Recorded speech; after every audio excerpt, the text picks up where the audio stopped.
El fantasma de Canterville, 1887. Oscar Wilde. Primera parte. Cuando el señor Hiram B. Otis, el ministro de Estados Unidos, compró Canterville Chase, todo el mundo le dijo que cometía una gran necedad, porque la finca estaba embrujada.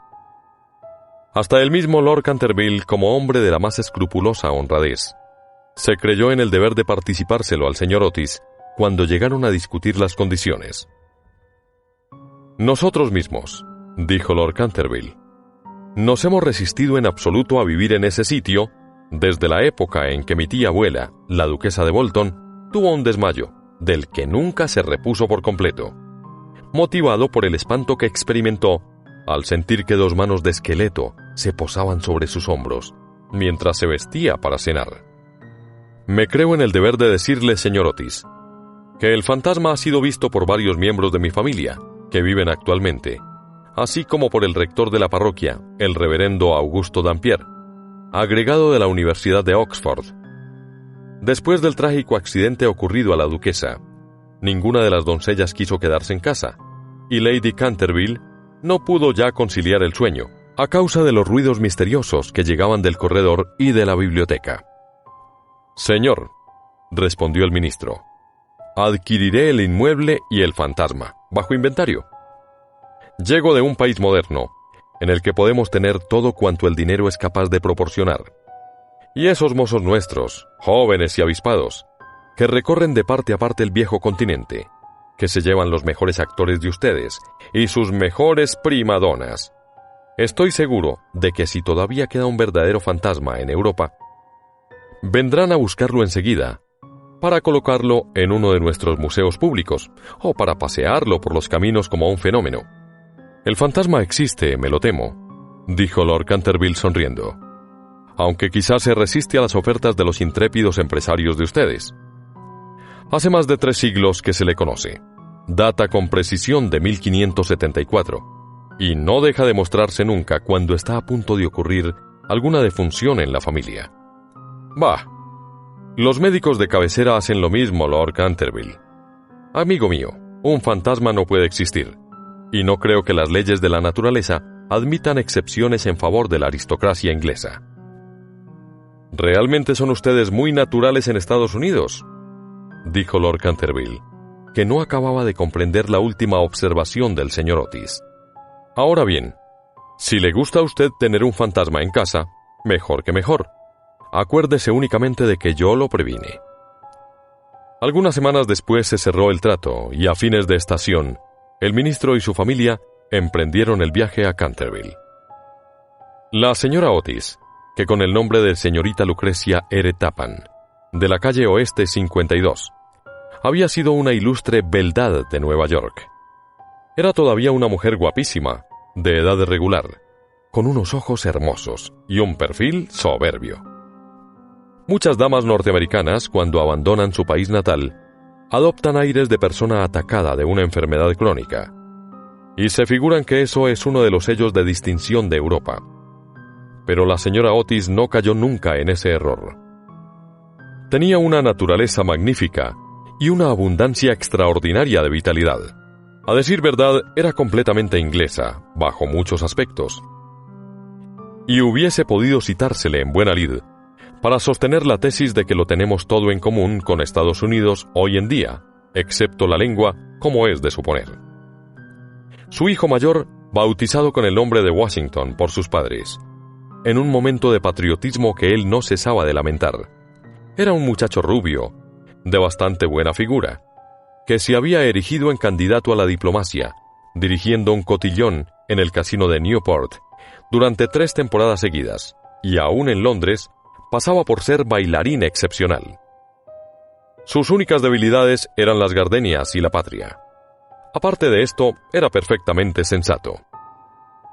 La señorita Virginia E. Otis era una muchachita de 15 años, esbelta y graciosa como un cervatillo, con un bonito aire de despreocupación en sus grandes ojos azules.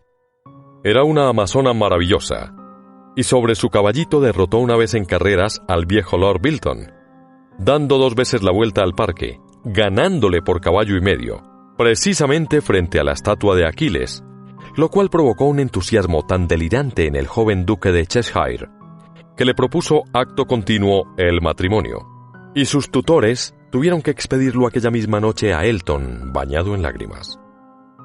Después de Virginia venían dos gemelos, conocidos de ordinario con el nombre de Estrellas y Bandas, porque se les encontraba siempre ostentándolas. Eran unos niños encantadores, y con el ministro los únicos verdaderos republicanos de la familia. Como Canterville Chase está a 7 millas de Ascot, la estación más próxima, el señor Otis telegrafió que fueran a buscarlo en coche descubierto, y emprendieron la marcha en medio de la mayor alegría. Era una noche encantadora de julio, en que el aire estaba aromado de olor a pinos. De cuando en cuando se oía una paloma arrullándose con su voz más dulce, o se entreveía, entre la maraña y el frufrú de los helechos, la pechuga de oro bruñido de algún faisán. Ligeras ardillas los espiaban desde lo alto de las hayas a su paso. Unos conejos corrían como exhalaciones a través de los matorrales, o sobre los collados herbosos, levantando su rabo blanco. Sin embargo, no bien entraron en la avenida de Canterville Chase, el cielo se cubrió repentinamente de nubes. Un extraño silencio pareció invadir toda la atmósfera. Una gran bandada de cornejas cruzó calladamente por encima de sus cabezas, y antes de que llegasen a la casa, ya habían caído algunas gotas. En los escalones se hallaba para recibirlos una vieja, pulcramente vestida de seda negra, con cofia y delantal blancos. Era la señora Umney, el ama de llaves que la señora Otis, a vivos requerimientos de Lady Canterville, accedió a conservar en su puesto. Hizo una profunda reverencia a la familia cuando echaron pie a tierra, y dijo con un singular acento de los buenos tiempos antiguos: «Les doy la bienvenida a Canterville Chase». La siguieron atravesando un hermoso vestíbulo de estilo Tudor, hasta la biblioteca, largo salón espacioso que terminaba en un ancho ventanal acristalado. Estaba preparado el té.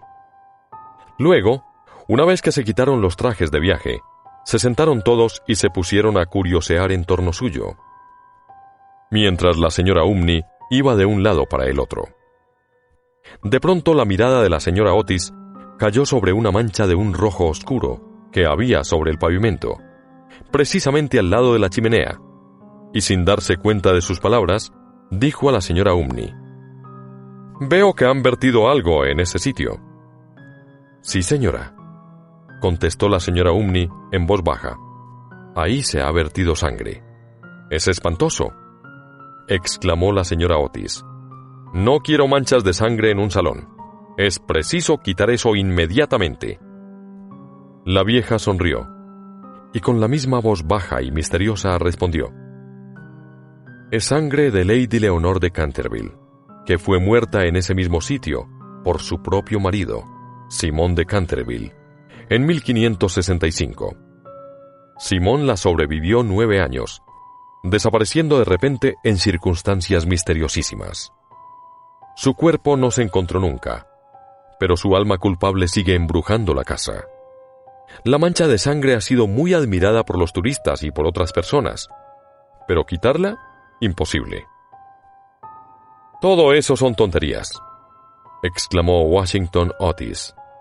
«El detergente y quitamanchas marca Campeón Pinkerton hará desaparecer eso en un abrir y cerrar de ojos». Y antes de que el ama de llaves, aterrada, pudiera intervenir, ya se había arrodillado y frotaba vivamente el entarimado con una barrita de una sustancia parecida a un cosmético negro. A los pocos instantes la mancha había desaparecido sin dejar rastro. «Ya sabía yo que el campeón Pinkerton la borraría», exclamó en tono triunfal, paseando una mirada circular sobre su familia, llena de admiración. Pero apenas hubo pronunciado esas palabras, cuando un relámpago formidable iluminó la estancia sombría, y el retumbar del trueno levantó a todos, menos a la señora Umney, que se desmayó. «¡Qué clima más atroz!», dijo tranquilamente el ministro, encendiendo un largo cigarro. «Creo que el país de los abuelos está tan lleno de gente que no hay buen tiempo bastante para todo el mundo. Siempre opiné que lo mejor que pueden hacer los ingleses es emigrar. Querido Hiram, replicó la señora Otis, ¿qué podemos hacer con una mujer que se desmaya? Descontaremos eso de su salario en caja. Así no se volverá a desmayar. En efecto, la señora Umney no tardó en volver en sí. Sin embargo, se veía que estaba conmovida hondamente, y con voz solemne advirtió a la señora Otis que debía esperarse algún disgusto en la casa. Señores, he visto con mis propios ojos algunas cosas que pondrían los pelos de punta a cualquier cristiano. Y durante noches y noches no he podido pegar los ojos a causa de los hechos terribles que pasaban. A pesar de lo cual, el señor Otis y su esposa aseguraron vivamente a la buena mujer que no tenían miedo ninguno de los fantasmas. La vieja ama de llaves, después de haber impetrado la bendición de la providencia sobre sus nuevos amos y de arreglárselas para que le aumentasen el salario, se retiró a su habitación renqueando.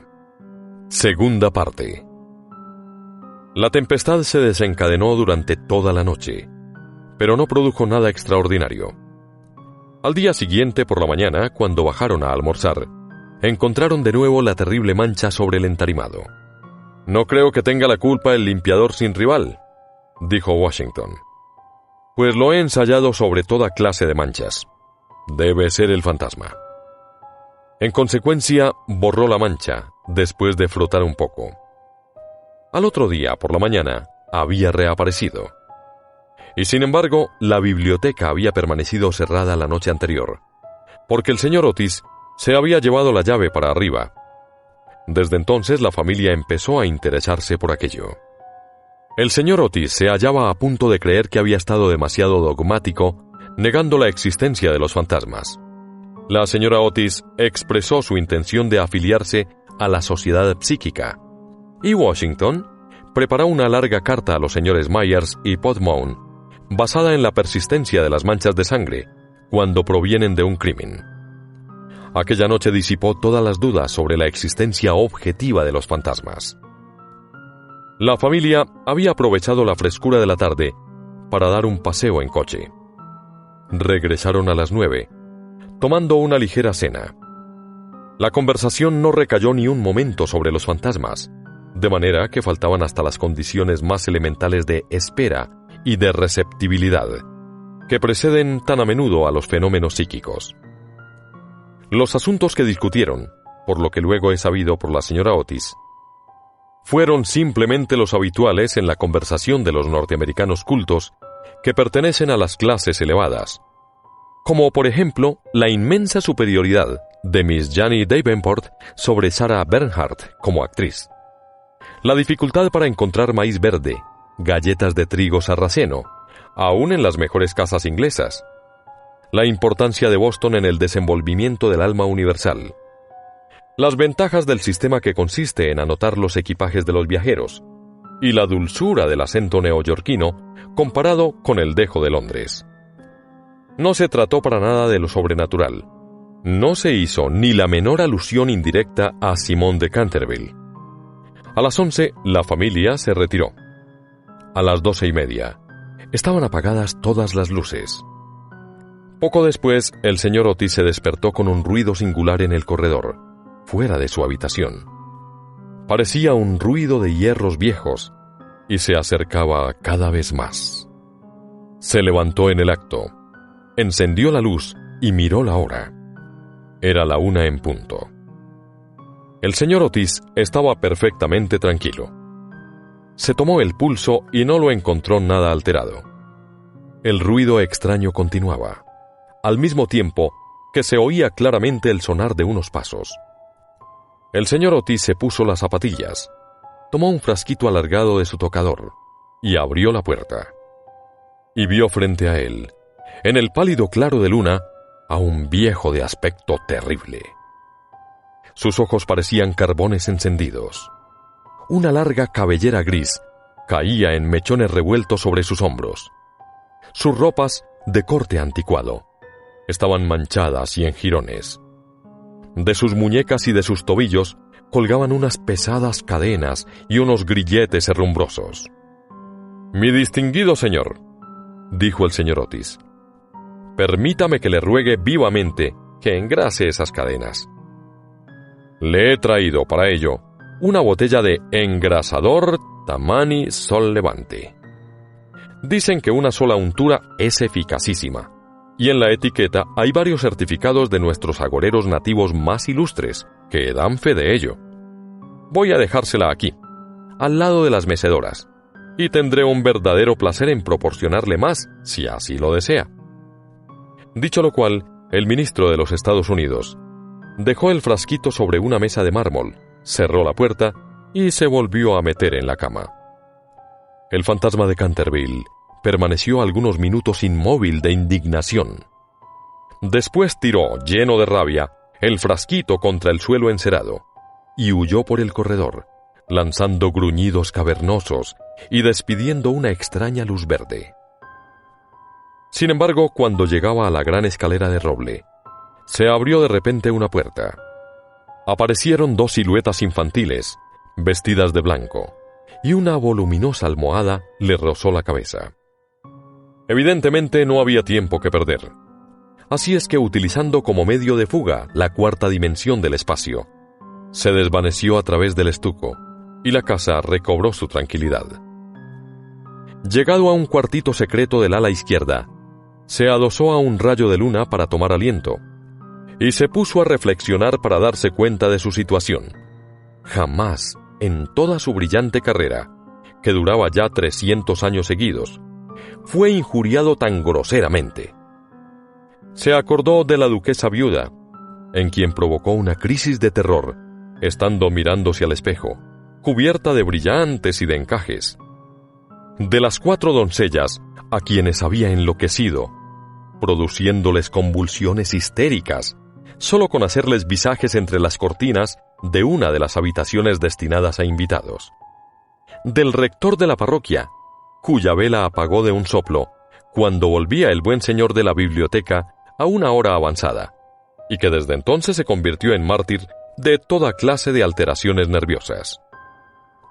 De la vieja señora de Tremullac, que al despertarse a medianoche, lo vio sentado en un sillón, al lado de la lumbre, en forma de esqueleto, entretenido en leer el diario que redactaba ella de su vida, y que de resultas de la impresión tuvo que guardar cama durante 6 meses, víctima de un ataque cerebral. Una vez curada, se reconcilió con la Iglesia, y rompió toda clase de relaciones con el señalado escéptico Messier de Voltaire. Recordó igualmente la noche terrible en que el bribón de Lord Canterville fue hallado agonizante en su tocador, con una sota de espadas hundida en la garganta, viéndose obligado a confesar que por medio de aquella carta había timado la suma de 10.000 libras a Carlos Foss, en casa de Gruford, y juraba que aquella carta se la hizo tragar el fantasma. Todas sus grandes hazañas le volvían a la mente. Vio desfilar al mayordomo, que se levantó la tapa de los sesos por haber visto una mano verde tamborilear sobre los cristales, y la bella Lady Stiefeld, condenada a llevar alrededor del cuello un collar de terciopelo negro para tapar la señal de 5 dedos impresos como un hierro candente sobre su blanca piel, y que terminó por ahogarse en el vivero que había al extremo de la Avenida Real. Y lleno del entusiasmo ególatra del verdadero artista, pasó revista a sus creaciones más célebres. Se dedicó una amarga sonrisa al evocar su última aparición en el papel de Rubén el Rojo, o el Rorro estrangulado, su debut en el Gibén, el vampiro flaco del páramo de Bivli, y el furor que causó una tarde encantadora de junio, solo con jugar a los bolos con sus propios huesos sobre el campo de hierba de lawn tennis. ¿Y todo para qué? Para que unos miserables norteamericanos le ofreciesen el engrasador marca Sol Levante y le tirasen almohadas a la cabeza. Era realmente intolerable. Además, la historia nos enseña que jamás fue tratado ningún fantasma de aquella manera. Llegó a la conclusión de que era preciso tomarse la revancha, y permaneció hasta el amanecer en actitud de profunda meditación. Tercera parte. Cuando a la mañana siguiente el almuerzo reunió a la familia Otis, se discutió extensamente acerca del fantasma. El ministro de los Estados Unidos estaba, como era natural, un poco ofendido viendo que su ofrecimiento no había sido aceptado. «No quisiera en modo alguno injuriar personalmente al fantasma», dijo, «y reconozco que dada la larga duración de su estancia en la casa, no era nada cortés tirarle una almohada a la cabeza. Siento tener que decir que esta observación tan justa provocó una explosión de risa en los gemelos. Pero, por otro lado, prosiguió el señor Otis, si se empeña, sin más ni más, en no hacer uso del engrasador marca Sol Levante, nos veremos precisados a quitarle las cadenas. No habría manera de dormir con todo ese ruido a la puerta de las alcobas». Pero sin embargo, en el resto de la semana no fueron molestados. Lo único que les llamó la atención fue la reaparición continua de la mancha de sangre sobre el parqué de la biblioteca. Era realmente muy extraño, tanto más cuanto que el señor Otis cerraba la puerta con llave por la noche, igual que las ventanas. Los cambios de color que sufría la mancha, comparables a los de un camaleón, produjeron asimismo frecuentes comentarios en la familia. Una mañana era de un rojo oscuro, casi violáceo. Otras veces era vermellón. Luego de un púrpura espléndido. Y un día, cuando bajaron a rezar, según los ritos sencillos de la Libre Iglesia Episcopal Reformada de Norteamérica, la encontraron de un hermoso verde esmeralda. Como era natural, estos cambios caleidoscópicos divirtieron grandemente a la reunión y se hacían apuestas todas las noches con entera tranquilidad. La única persona que no tomó parte en la broma fue la joven Virginia. Por razones ignoradas, sentíase siempre impresionada ante la mancha de sangre, y estuvo a punto de llorar la mañana que apareció verde esmeralda. El fantasma hizo su segunda aparición el domingo por la noche. Al poco tiempo de estar todos ellos acostados, les alarmó un enorme estrépito que se oyó en el salón. Bajaron apresuradamente y se encontraron con que una armadura completa se había desprendido de su soporte y caído sobre las losas. Cerca de allí, sentado en un sillón de alto respaldo, el fantasma de Canterville se restregaba las rodillas, con una expresión de agudo dolor sobre su rostro. Los gemelos, que se habían provisto de sus ondas, le lanzaron inmediatamente 2 balines, con esa seguridad de puntería que solo se adquiere a fuerza de largos y pacientes ejercicios sobre el profesor de caligrafía. Mientras tanto, el ministro de los Estados Unidos mantenía al fantasma bajo la amenaza de su revólver, y conforme a la etiqueta californiana, lo instaba a levantar los brazos. El fantasma se alzó bruscamente, lanzando un grito de furor salvaje, y se disipó en medio de ellos, como una niebla, apagando de paso la vela de Washington Otis, y dejándolos a todos en la mayor oscuridad. Cuando llegó a lo alto de la escalera, una vez dueño de sí, se decidió a lanzar su célebre repique de carcajadas satánicas, que en más de una ocasión le habían sido muy útiles. Contaba la gente que aquello hizo encanecer en una sola noche el peluquín de Lord Raker, y que 3 sucesivas amas de llaves renunciaron antes de terminar el primer mes en su cargo. Por consiguiente, lanzó su carcajada más horrible, despertando paulatinamente los ecos en las antiguas bóvedas. Pero apagados estos, se abrió una puerta, y apareció vestida de azul claro la señora Otis. «Me temo», dijo la dama, «que esté usted indispuesto, y aquí le traigo un frasco de la tintura del doctor Dobell. Si se trata de una indigestión, esto le sentará bien». El fantasma la miró con ojos llameantes de furor, y se creyó en el deber de metamorfosearse en un gran perro negro. Era un truco que le había dado una reputación merecidísima, y al cual atribuía la idiotez incurable del tío de Lord Canterville, el honorable Thomas Horton. Pero un ruido de pasos que se acercaban le hizo vacilar en su cruel determinación, y se contentó con volverse un poco fosforescente. Enseguida se desvaneció, después de lanzar un gemido sepulcral, porque los gemelos iban a darle alcance. Una vez en su habitación, se sintió destrozado, presa de la agitación más violenta, la ordinariez de los gemelos, el grosero materialismo de la señora Otis, todo aquello resultaba realmente vejatorio. Pero lo que más lo humillaba era no tener ya fuerzas para llevar una armadura. Contaba con hacer impresión aún en esos norteamericanos modernos, con hacerles estremecer a la vista de un espectro acorazado, ya que no por motivos razonables, al menos por deferencia hacia su poeta nacional Longfellow, cuyas poesías delicadas y atrayentes le habían ayudado con frecuencia a matar el tiempo, mientras los Canterville estaban en Londres. Además, era su propia armadura. La llevó con éxito en el torneo de Kenilworth, siendo felicitado calurosamente por la reina virgen en persona.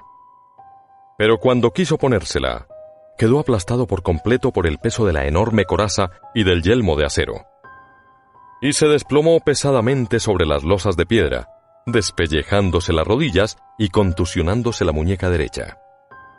Durante varios días estuvo malísimo, y no pudo salir de su morada más que lo necesario para mantener en buen estado la mancha de sangre. No obstante lo cual, a fuerza de cuidados, acabó por restablecerse, y decidió hacer una tercera tentativa para aterrorizar al ministro de los Estados Unidos y a su familia. Eligió para su reaparición en escena el viernes 17 de agosto, consagrando gran parte del día a pasar revista a sus trajes. Su elección recayó al fin en un sombrero de ala levantada por un lado y caída del otro, con una pluma roja, en un sudario deshilachado por las mangas y el cuello, y por último, en un puñal mohoso. Al atardecer estalló una gran tormenta. El viento era tan fuerte que sacudía y cerraba violentamente las puertas y ventanas de la vetusta casa. Realmente aquel era el tiempo que le convenía. He aquí lo que pensaba hacer. Iría sigilosamente a la habitación de Washington Otis. Le musitaría unas frases ininteligibles, quedándose al pie de la cama, y le hundiría 3 veces seguidas el puñal en la garganta, a los sones de una música apagada. Odiaba sobre todo a Washington, porque sabía perfectamente que era él quien acostumbraba quitar la famosa mancha de sangre de Canterville, empleando el limpiador incomparable de Pinkerton. Después de reducir al temerario, al despreocupado joven, entraría en la habitación que ocupaba el ministro de los Estados Unidos y su mujer. Una vez allí, colocaría una mano viscosa sobre la frente de la señora Otis, y al mismo tiempo murmuraría, con voz sorda, al oído del ministro tembloroso, los secretos terribles del osario. En cuanto a la pequeña Virginia, aún no tenía decidido nada. No lo había insultado nunca. Era bonita y cariñosa. Unos cuantos gruñidos sordos que saliesen del armario le parecían más que suficientes, y si no bastaban para despertarla, llegaría hasta tirarle de la puntita de la nariz con sus dedos rígidos por la parálisis. A los gemelos estaba resuelto a darles una lección. Lo primero que haría sería sentarse sobre sus pechos, con el objeto de producirles la sensación de pesadilla. Luego, aprovechando que sus camas estaban muy juntas, se alzaría en el espacio libre entre ellas, con el aspecto de un cadáver verde y frío como el hielo, hasta que se quedaran paralizados de terror. Enseguida, tirando bruscamente su sudario, daría la vuelta al dormitorio en 4 patas, como un esqueleto blanqueado por el tiempo, moviendo los ojos de sus órbitas en su creación de Daniel el Mudo o el esqueleto del suicida, papel en el cual hizo un gran efecto en varias ocasiones. Creía estar tan bien en este como en su otro papel de Martín el Demente o el Misterio enmascarado. A las 10:30 oyó subir a la familia a acostarse. Durante algunos instantes lo inquietaron las tumultuosas carcajadas de los gemelos, que se divertían, evidentemente, con su loca alegría de colegiales, antes de meterse en la cama. Pero a las 11:15, todo quedó nuevamente en silencio. Y cuando sonaron las 12, se puso en camino. La lechuza chocaba contra los cristales de la ventana. El cuervo crasitaba en el hueco de un tejo centenario. y el viento gemía vagando alrededor de la casa, como un alma en pena. Pero la familia Otis dormía, sin sospechar la suerte que le esperaba. Oía con toda claridad los ronquidos regulares del ministro de los Estados Unidos, que dominaban el ruido de la lluvia y de la tormenta. Se deslizó furtivamente a través del estuco. Una sonrisa perversa se dibujaba sobre su boca cruel y arrugada, y la luna escondió su rostro tras una nube, cuando pasó delante de la gran ventana ojival, sobre la que estaban representadas, en azul y oro, sus propias armas y las de su esposa asesinada. Seguía andando siempre, deslizándose como una sombra funesta, que parecía hacer retroceder de espanto a las mismas tinieblas en su camino. En un momento dado, le pareció oír que alguien lo llamaba. Se detuvo. Pero era tan solo un perro, que ladraba en la granja roja. Prosiguió su marcha, refunfuñando extraños juramentos del siglo XVI, y blandiendo de cuando en cuando el puñal enmohecido en el aire de medianoche. Por fin llegó a la esquina del pasillo que conducía a la habitación de Washington. Allí hizo una breve parada. El viento agitaba en torno de su cabeza sus largos mechones grises y ceñía en pliegues grotescos y fantásticos el horror indecible del fúnebre sudario. Sonó entonces el cuarto en el reloj. Comprendió que había llegado el momento. Se dedicó una risotada y dio la vuelta a la esquina. Pero apenas lo hizo, retrocedió, lanzando un gemido lastimero de terror y escondiendo su cara lívida entre sus largas manos huesosas. Frente a él había un horrible espectro, inmóvil como una estatua, monstruoso como la pesadilla de un loco. La cabeza del espectro era pelada y reluciente, su faz redonda, carnosa y blanca. Una risa horrorosa parecía retorcer sus rasgos en una mueca eterna. Por los ojos brotaba a oleadas una luz escarlata. La boca tenía el aspecto de un ancho pozo de fuego, y una vestidura horrible como la de él, como la del mismo Simón, envolvía con su nieve silenciosa aquella forma gigantesca. Sobre el pecho tenía colgado un cartel con una inscripción en caracteres extraños y antiguos. Quizá era un rótulo infamante, donde estaban escritos delitos espantosos, una terrible lista de crímenes. Tenía por último en su mano derecha una cimitarra de acero resplandeciente. Como nunca antes había visto fantasmas, naturalmente sintió un pánico terrible. Y después de lanzar a toda prisa una segunda mirada sobre el monstruo atroz, regresó a su habitación, trompicando en el sudario que le envolvía. Cruzó la galería corriendo y acabó por dejar caer el puñal enmohecido en las botas de montar del ministro, donde lo encontró el mayordomo al día siguiente. Una vez refugiado en su retiro, se desplomó sobre un reducido catre de tijera, tapándose la cabeza con las sábanas. Pero al cabo de un momento el valor indomable de los antiguos Canterville se despertó en él, y tomó la resolución de hablar al otro fantasma en cuanto amaneciese. Por consiguiente, no bien el alba plateó las colinas, volvió al sitio en que había visto por primera vez al horroroso fantasma. Pensaba que, después de todo, 2 fantasmas valían más que uno solo, y que con ayuda de su nuevo amigo podría contender victoriosamente con los gemelos. Pero cuando llegó al sitio, se halló en presencia de un espectáculo terrible. Le sucedía algo indudablemente al espectro, porque la luz había desaparecido por completo de sus órbitas. La cimitarra centelleante se había caído de su mano, y estaba recostado sobre la pared, en una actitud forzada e incómoda. Simón se precipitó hacia adelante, y lo cogió en sus brazos.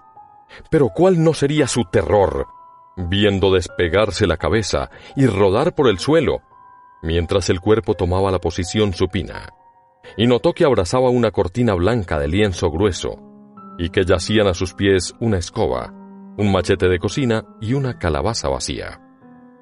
Sin poder comprender aquella curiosa transformación, cogió con mano febril el cartel, leyendo a la claridad grisácea de la mañana estas palabras terribles.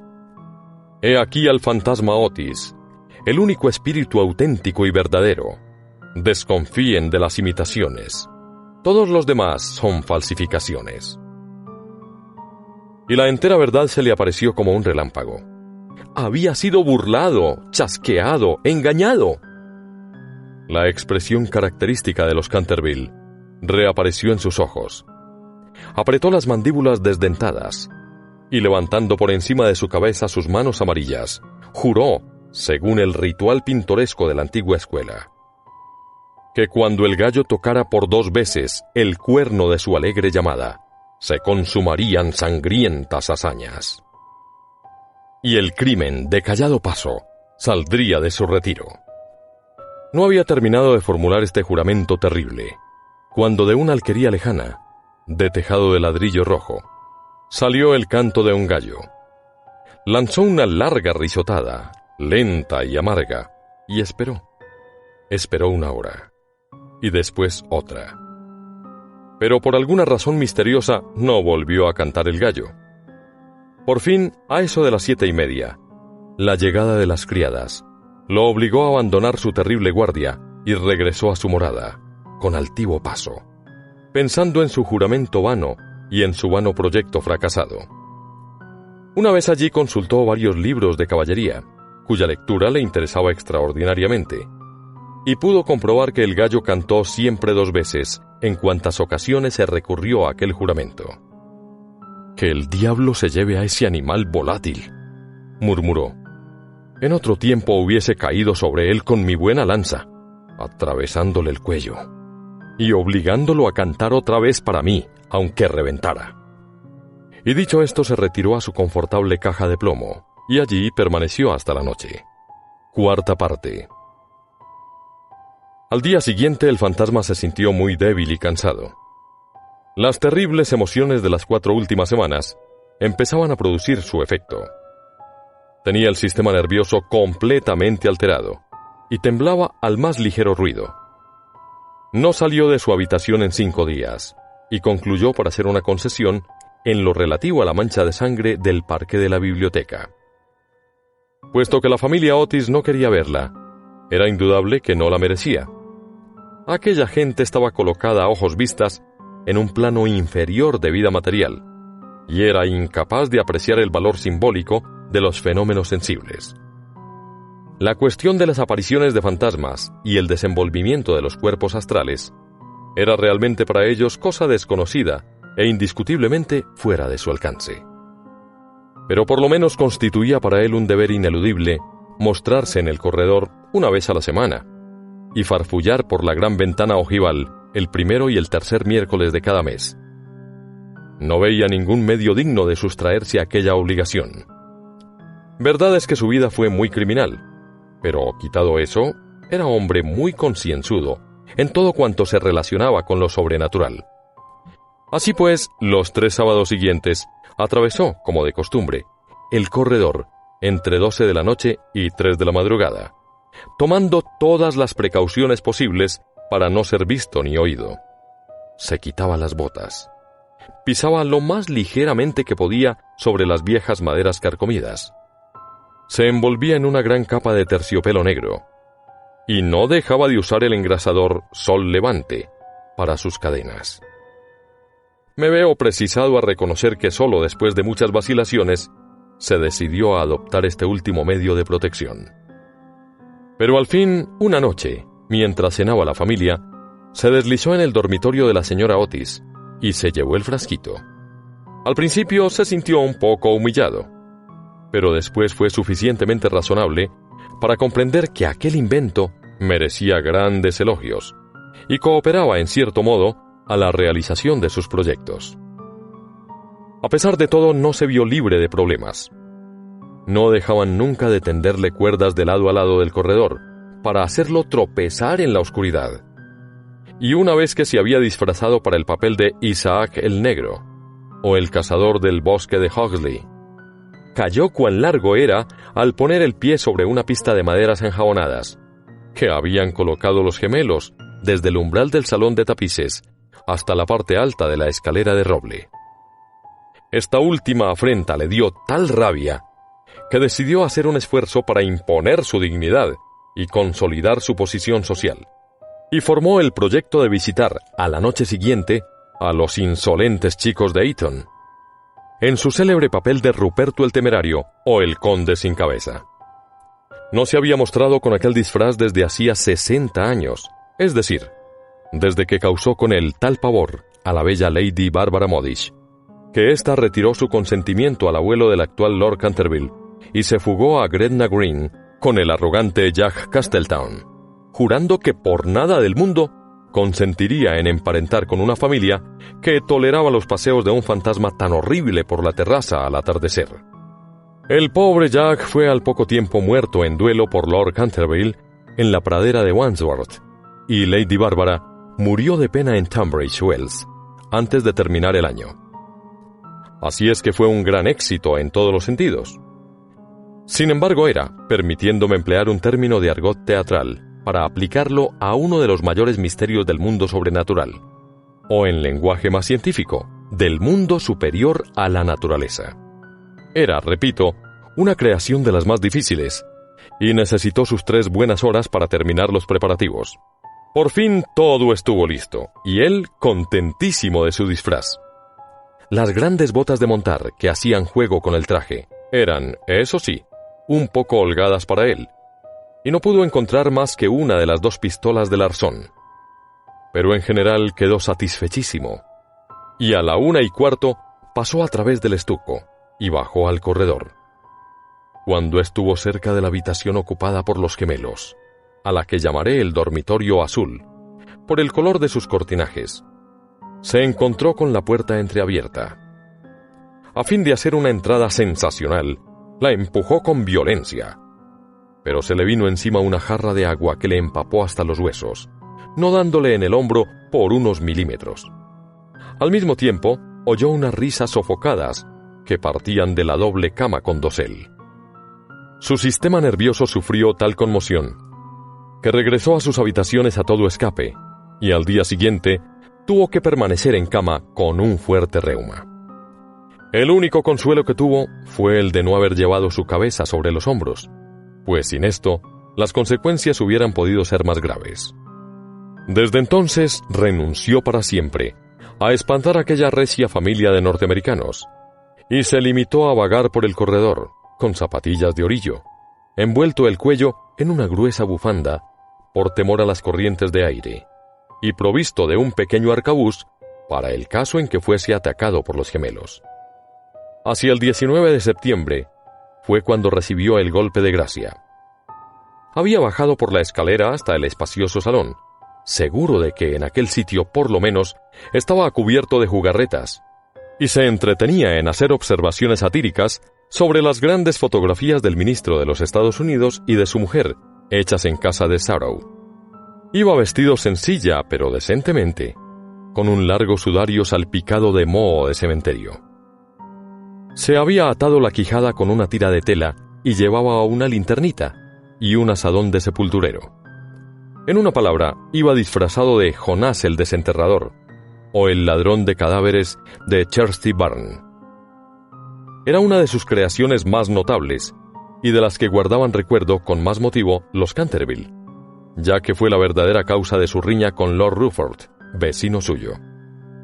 Serían próximamente las 2:15 de la madrugada, y a su juicio no se movía nadie en la casa. Pero cuando se dirigía tranquilamente en dirección a la biblioteca, para ver lo que quedaba de la mancha de sangre, se abalanzaron hacia él, desde un rincón sombrío, 2 siluetas, agitando locamente sus brazos sobre sus cabezas, mientras gritaban a su oído: ¡Bú! Lleno de pánico, cosa muy natural en aquellas circunstancias, se precipitó hacia la escalera, pero entonces se encontró frente a Washington Otis, que lo esperaba armado con la regadera del jardín. De tal modo que, cercado por sus enemigos, casi acorralado, tuvo que evaporarse en la gran estufa de hierro colado, que afortunadamente para él no estaba encendida, y abrirse paso hasta sus habitaciones, por entre tubos y chimeneas, llegando a su refugio en el tremendo estado en que lo pusieron la agitación, el hollín y la desesperación. Desde aquella noche no volvió a vérsele nunca de expedición nocturna. Los gemelos se quedaron muchas veces en acecho para sorprenderlo, sembrando de cáscara de nuez los corredores todas las noches, con gran molestia de sus padres y criados. Pero fue inútil. Su amor propio estaba profundamente herido, sin duda, y no quería mostrarse. En vista de ello, el señor Otis se puso a trabajar en su gran obra sobre la historia del Partido Demócrata, obra que había empezado 3 años antes. La señora Otis organizó una extraordinaria horneada de almejas, de la que se habló en toda la comarca. Los niños se dedicaron a jugar a la barra, al écarté, al póker y a otras diversiones nacionales de Estados Unidos. Virginia dio paseos a caballo por las carreteras, en compañía del duquesito de Cheshire, que se hallaba en Canterville pasando su última semana de vacaciones. Todo el mundo se figuraba que el fantasma había desaparecido, hasta el punto de que el señor Otis escribió una carta a Lord Canterville para comunicárselo, y recibió en contestación otra carta en la que éste le testimoniaba el placer que le producía la noticia, y enviaba sus más sinceras felicitaciones a la digna esposa del ministro. Pero los Otis se equivocaban.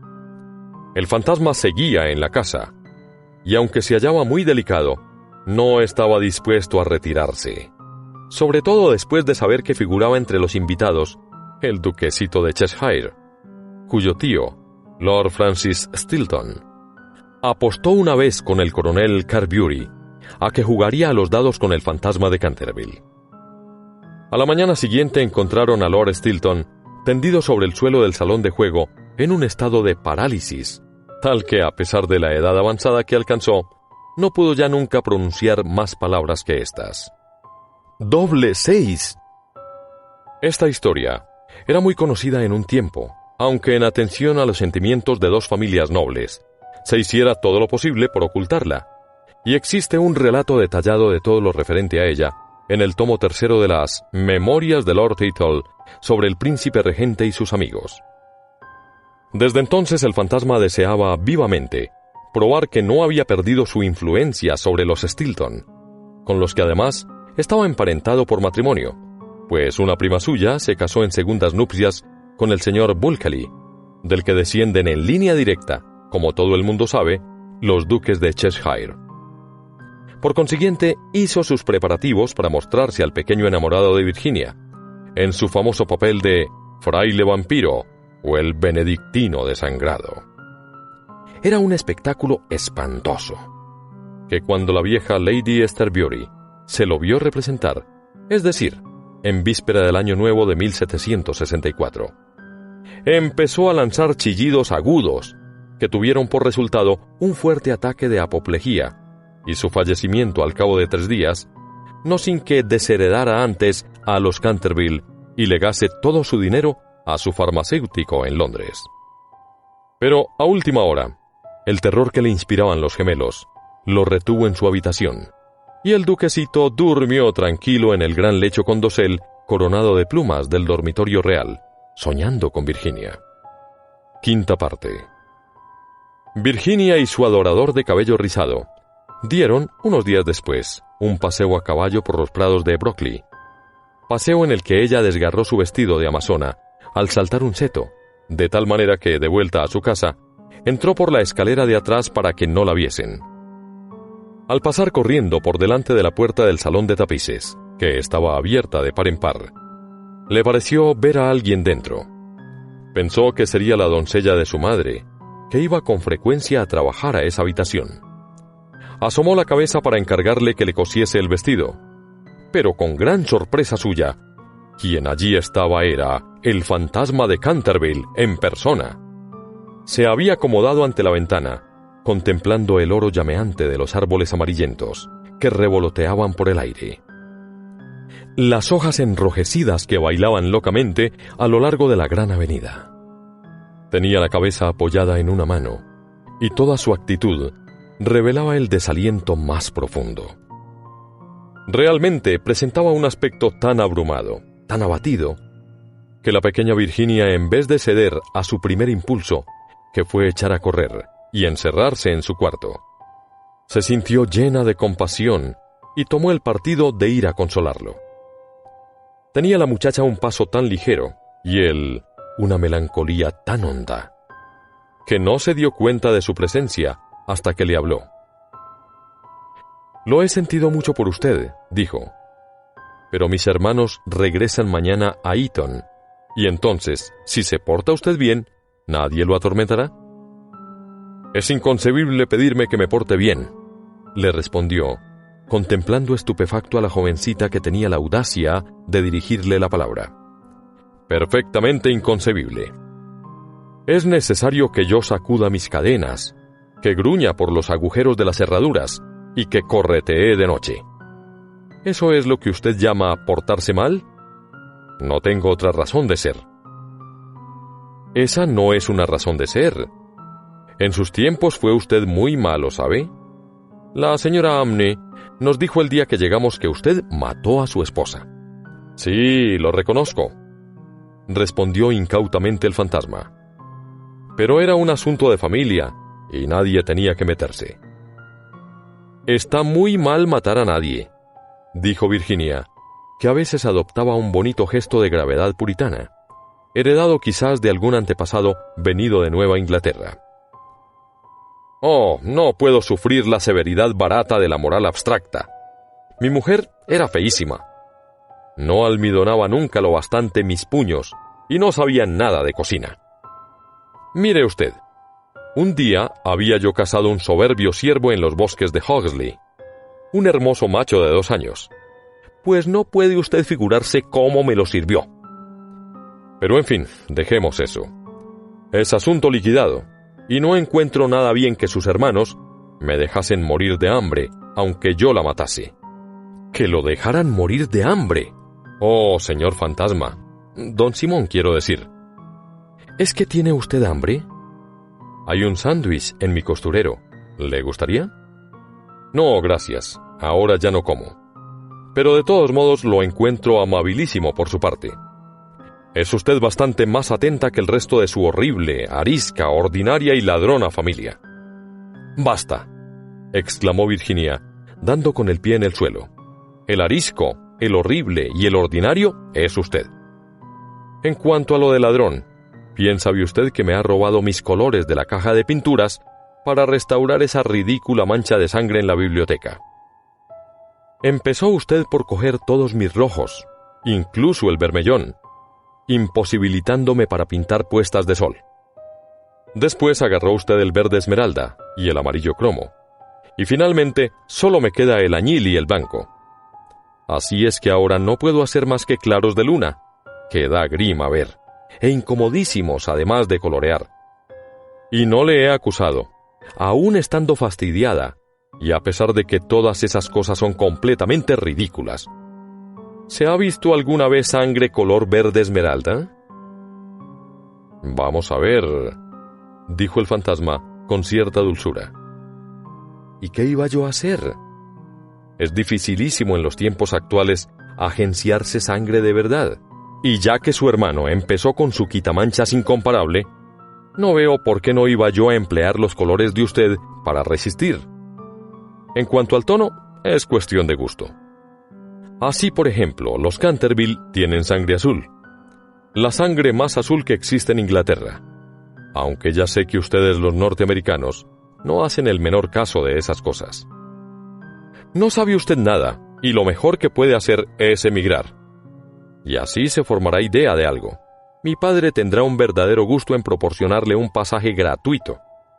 Y aunque haya fuertes impuestos sobre los espíritus, no le pondrán dificultades en la aduana. Y una vez en Nueva York, puede usted contar con un gran éxito. Conozco infinidad de personas que darían $100,000 por tener antepasados, y que sacrificarían mayor cantidad aún por tener un fantasma para la familia. Creo que no me divertiría mucho en Estados Unidos. Quizás se deba a que allí no tenemos ni ruinas ni curiosidades, dijo burlonamente Virginia. ¿Qué curiosidades ni qué ruinas?, contestó el fantasma. Tienen ustedes su marina y sus modales. Buenas noches. Voy a pedir a papá que conceda a los gemelos una semana más de vacaciones.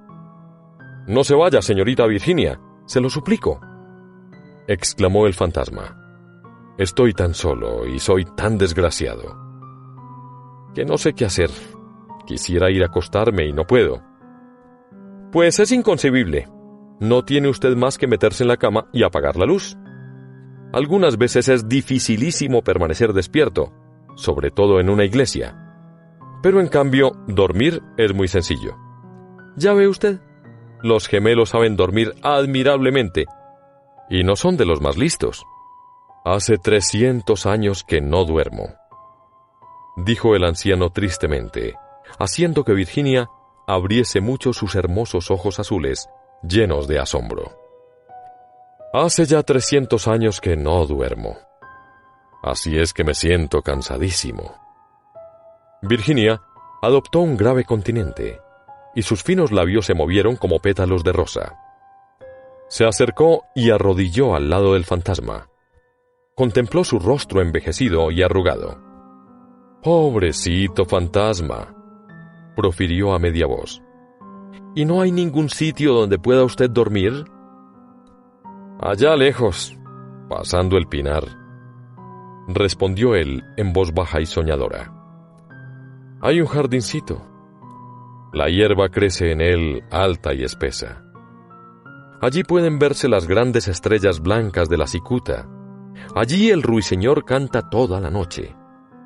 Canta toda la noche, y la luna de cristal helado deja caer su mirada, y el tejo extiende sus brazos de gigante sobre los durmientes». Los ojos de Virginia se empañaron de lágrimas, y sepultó la cara entre sus manos. «¿Se refiere usted al jardín de la muerte?», murmuró. «Sí, de la muerte. Debe ser hermosa. Descansar en la blanda tierra oscura, mientras las hierbas se balancean encima de nuestra cabeza, y escuchar el silencio. No tener ni ayer ni mañana. Olvidarse del tiempo y de la vida, morar en paz. Usted puede ayudarme. Usted puede abrirme de par en par las puertas de la muerte, porque el amor la acompaña a usted siempre, y el amor es más fuerte que la muerte». Virginia tembló. Un estremecimiento helado recorrió todo su ser, y durante unos instantes hubo un gran silencio. Le parecía vivir un sueño terrible. Entonces el fantasma habló de nuevo con una voz que resonaba como los suspiros del viento. ¿Ha leído usted alguna vez la antigua profecía que hay sobre las vidrieras de la biblioteca? «Oh, muchas veces», exclamó la muchacha levantando los ojos. «La conozco muy bien. Está pintada con unas curiosas letras doradas y se lee con dificultad. No tiene más que estos 6 versos. Cuando una joven rubia logre hacer brotar una oración de los labios del pecador. Cuando el almendro estéril de fruto y una niña deje correr su llanto, entonces toda la casa recobrará la tranquilidad y volverá la paz a Canterville». «Pero no sé lo que significan». «Significan que tiene usted que llorar conmigo mis pecados, porque no tengo lágrimas, y que tiene usted que rezar conmigo por mi alma, porque no tengo fe. Y entonces, si ha sido usted siempre dulce, buena y cariñosa, el ángel de la muerte se apoderará de mí. Verá usted seres terribles en las tinieblas, y voces funestas murmurarán en sus oídos. Pero no podrán hacerle ningún daño, porque contra la pureza de una niña no pueden nada las potencias infernales». Virginia no contestó, y el fantasma se retorcía las manos en la violencia de su desesperación, sin dejar de mirar la rubia cabeza inclinada. De pronto se irguió la joven, muy pálida, con un fulgor en los ojos. «No tengo miedo», dijo con voz firme, «y rogaré al ángel que se apiade de usted». Se levantó el fantasma de su asiento, lanzando un débil grito de alegría. Cogió la blonda cabeza entre sus manos, con una gentileza que recordaba los tiempos pasados, y la besó. Sus dedos estaban fríos como hielo, y sus labios abrasaban como el fuego. Pero Virginia no flaqueó. El fantasma la guió a través de la estancia sombría. Sobre un tapiz, de un verde apagado, estaban bordados unos pequeños cazadores. Soplaban en sus cuernos adornados de flecos y con sus lindas manos le hacían gestos de que retrocediese. «¡Vuelve sobre tus pasos, Virginia! ¡Vete, vete!», gritaban. Pero el fantasma le apretaba en aquel momento la mano con más fuerza, y ella cerró los ojos para no verlos.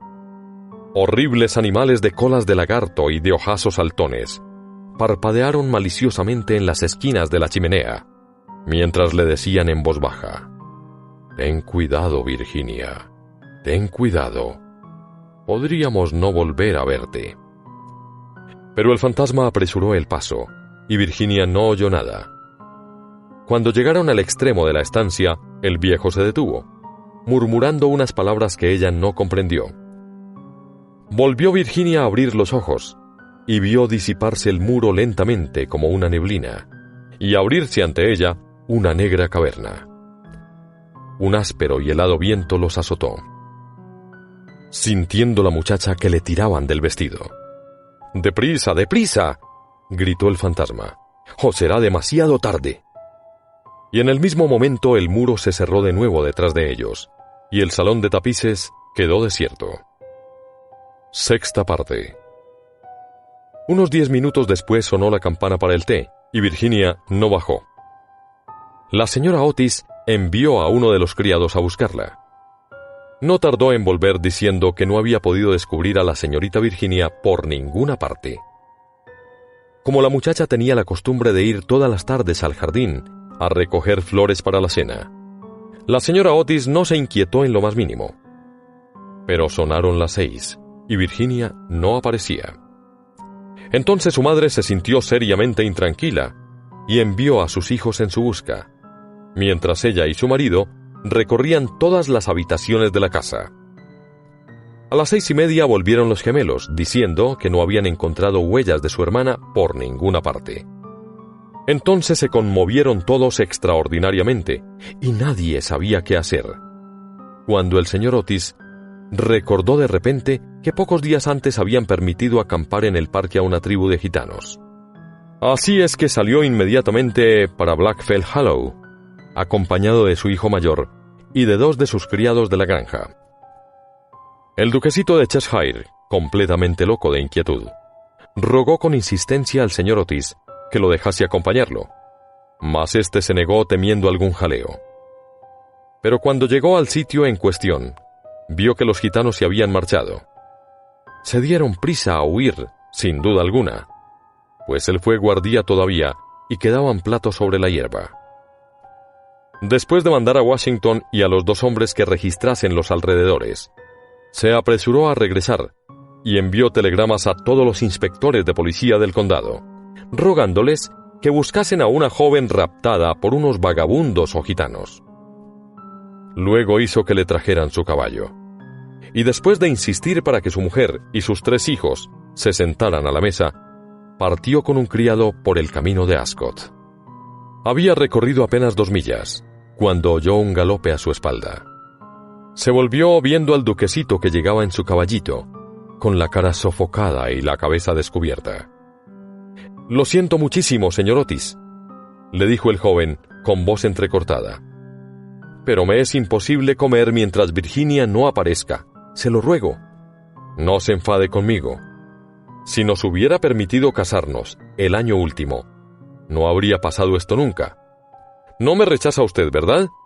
No puedo ni quiero irme».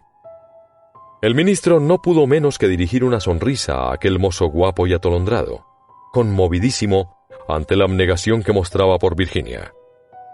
Inclinándose sobre su caballo, le acarició los hombros bondadosamente y le dijo: «Pues bien, Cecil, ya que insiste usted en venir, no me queda más remedio que admitirle en mi compañía.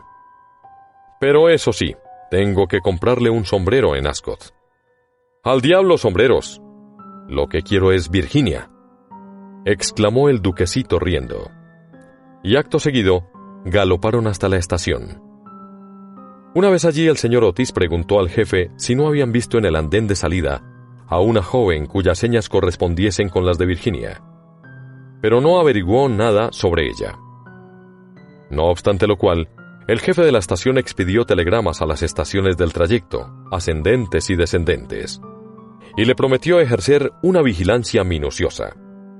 Enseguida, después de comprar un sombrero para el duquesito en una tienda de novedades que se disponía a cerrar, el señor Otis cabalgó hasta Bexley, pueblo situado 4 millas más allá, y que, según le dijeron, era muy frecuentado por los gitanos.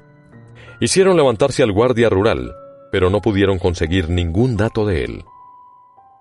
Así es que después de atravesar la plaza, los 2 jinetes tomaron otra vez el camino de casa, llegando a Canterville a eso de las 11, rendidos de cansancio y con el corazón desgarrado por la inquietud. Se encontraron allí con Washington y los gemelos, esperándolos a la puerta con linternas, porque la avenida estaba muy oscura. No se había descubierto la menor señal de Virginia. Los gitanos fueron alcanzados en el prado de Brockley, pero no estaba la joven entre ellos.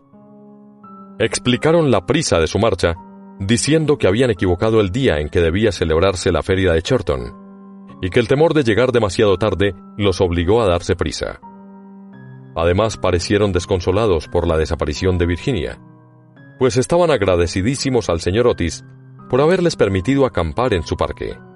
4 de ellos se quedaron atrás para tomar parte en las pesquisas. Se hizo vaciar el estanque de las carpas. Registraron la finca en todos los sentidos, pero no consiguieron nada.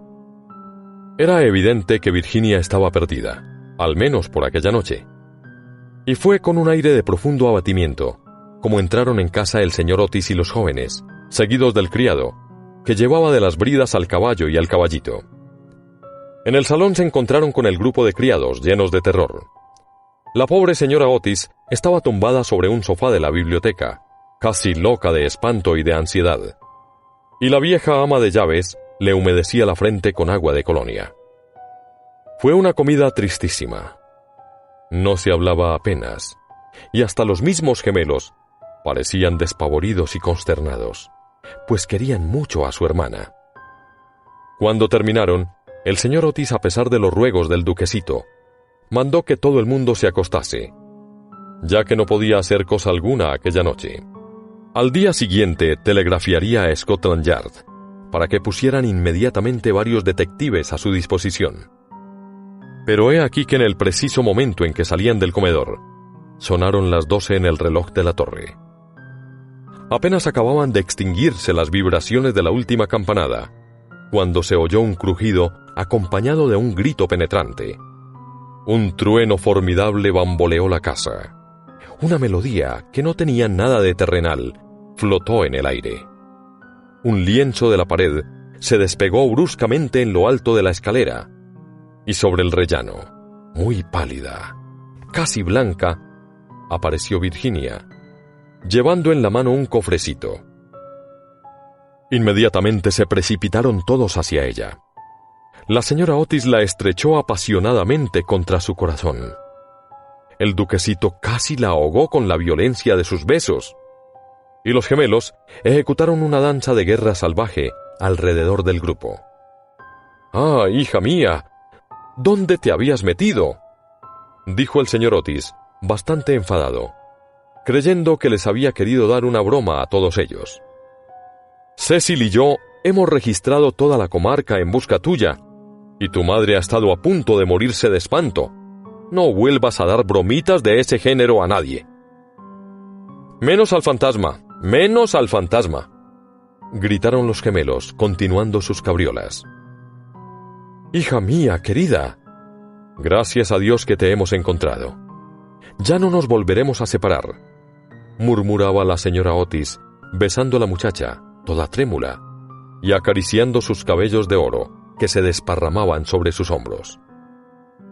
«Papá», dijo dulcemente Virginia, «estaba con el fantasma. Ha muerto ya. Es preciso que vayan a verlo. Fue muy malo, pero se ha arrepentido sinceramente de todo lo que había hecho, y antes de morir me ha dado este cofrecito de hermosas joyas». Toda la familia la contempló muda y aterrada. pero ella tenía un aire muy solemne y muy serio. Enseguida, dando media vuelta, los precedió a través del hueco de la pared y bajaron a un corredor secreto. Washington los seguía llevando una vela encendida que cogió de la mesa. Por fin llegaron a una gran puerta de roble erizada de recios clavos. Virginia la tocó, y entonces la puerta giró sobre sus goznes enormes, y se hallaron en una habitación estrecha y baja, con el techo abovedado, y que tenía una ventanita. Junto a una gran argolla de hierro empotrada en el muro, con la cual estaba encadenado, se veía un largo esqueleto, extendido cuán largo era sobre las losas. Parecía estirar sus dedos descarnados, como intentando llegar a un plato y a un cántaro, de forma antigua, colocados de tal forma que no pudiese alcanzarlos. El cántaro había estado lleno de agua, indudablemente, pues tenía su interior tapizado de moho verde. Sobre el plato no quedaba más que un montón de polvo. Virginia se arrodilló junto al esqueleto y, uniendo sus manitas, se puso a rezar en silencio, mientras la familia contemplaba con asombro la horrible tragedia cuyo secreto acababa de ser revelado. «¡Miren!», exclamó de pronto uno de los gemelos, que había ido a mirar por la ventanita, queriendo adivinar de qué lado del edificio caía aquella habitación. «¡Miren! El antiguo almendro que estaba seco ha florecido. Se ven admirablemente las hojas a la luz de la luna». «Dios lo ha perdonado», dijo gravemente Virginia levantándose, y un magnífico resplandor parecía iluminar su rostro. «¡Eres un ángel!», exclamó el duquesito, ciñéndole el cuello con los brazos y besándola. Séptima parte. 4 días después de estos curiosos sucesos, a eso de las 11 de la noche, salía un fúnebre cortejo de Canterville House. El carro iba arrastrado por 8 caballos negros, cada uno de los cuales llevaba adornada la cabeza con un gran penacho de plumas de avestruz que se balanceaban. La caja de plomo iba cubierta con un rico paño de púrpura, sobre el cual estaban bordadas en oro las armas de los Canterville. A cada lado del carro y de los coches marchaban los criados llevando antorchas encendidas. Toda aquella comitiva tenía un aspecto grandioso e impresionante. Lord Canterville presidía el duelo. Había venido del país de Gales expresamente para asistir al entierro, y ocupaba el primer coche con la pequeña Virginia. Después iban el ministro de los Estados Unidos y su esposa, y detrás Washington y los 2 muchachos. En el último coche iba la señora Amney. Todo el mundo convino en que después de haber sido atemorizada por el fantasma, por espacio de más de 50 años, tenía realmente derecho de verlo desaparecer para siempre. Cavaron una profunda fosa en un rincón del cementerio, precisamente bajo el tejo centenario, y dijo las últimas oraciones del modo más patético el reverendo Augusto Dampier. Luego, al bajar la caja a la fosa, Virginia se adelantó, colocando encima de ella una gran cruz hecha con flores de almendro, blancas y rojas. En aquel momento salió la luna de detrás de una nube e inundó el cementerio con sus silenciosas oleadas de plata, y de un bosquecillo cercano se elevó el canto de un ruiseñor. Virginia recordó la descripción que le hizo el fantasma del jardín de la muerte. Sus ojos se llenaron de lágrimas, y apenas pronunció una palabra durante el regreso. A la mañana siguiente, antes de que Lord Canterville partiese para la ciudad, la señora Otis conferenció con él respecto de las joyas entregadas por el fantasma a Virginia. Eran soberbias, magníficas. Había sobre todo un collar de rubíes, en una antigua montura veneciana, que era un espléndido trabajo del siglo XVI, y el conjunto representaba tal cantidad que el señor Otis sentía vivos escrúpulos en permitir a su hija que se quedase con ellas. «Señor», dijo el ministro, «sé que en este país se aplica la mano muerta lo mismo a los objetos menudos que a las tierras, y es evidente, evidentísimo para mí, que estas joyas deben quedar en poder de usted como legado de familia. Le ruego, por tanto, que consienta en llevárselas a Londres, considerándolas simplemente como una parte de su herencia que le fuera restituida en circunstancias extraordinarias. En cuanto a mi hija, no es más que una chiquilla. Y hasta hoy, me complace decirlo, siente poco interés por estas futilezas de lujo superfluo. He sabido igualmente por la señora Otis, cuya autoridad no es despreciable en cosas de arte, dicho sea de paso, pues ha tenido la suerte de pasar varios inviernos en Boston siendo muchacha, que esas piedras preciosas tienen un gran valor monetario, y que si se pusieran en venta, producirían una bonita suma. En estas circunstancias, Lord Canterville, reconocerá usted indudablemente que no puedo permitir que queden en manos de ningún miembro de la familia. Además de que todas estas tonterías y juguetes, por muy apreciados y necesitados que sean a la dignidad de la aristocracia británica, estarían fuera de lugar entre personas educadas según los severos principios, pudiera decirse, de la sencillez republicana.